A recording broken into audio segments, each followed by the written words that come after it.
बुजुर्गों की चौपाल का एक अपना महत्वपूर्ण योगदान होता है। श्रीमद् भगवत कथा का भव्य आयोजन किया जा रहा है उन लोगों के लिए जो कोरोना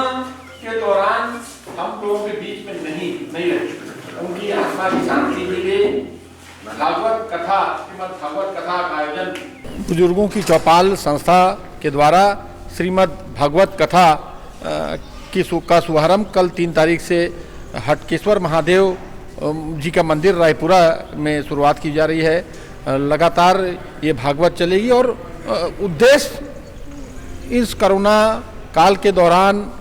और इस बीच में जो हमारे बीच में जो परिवार के सदस्य नहीं रहे उनकी आत्मा की शांति के लिए विधि विधान से इस भागवत पाठ को कराने की शुरुआत बुजुर्गों की चौपाल ने इसका बीड़ा उठाया है। और मैं समझता हूं कि रायपुर राजधानी और छत्तीसगढ़ के लिए बड़े अच्छी बात है कि ऐसे आयोजन को हमारी सामाजिक संगठन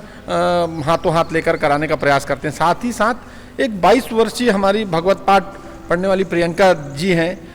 उनके माध्यम से इस भागवत पाठ को किया जाएगा। साथ ही साथ वहाँ जितने भी जो दिवंगत हैं, जिन लोगों की जो हमारे बीच में नहीं रहे, परिवार में जो सदस्यों को जिन्होंने खोया है, उनकी तस्वीरों को वहाँ रखने का और उसके बाद भागवत पाठ करने का एक कार्यक्रम बनाया है, जिसके माध्यम से ये प्रेस कॉन्फ्रेंस आज हम लोगों ने ली है।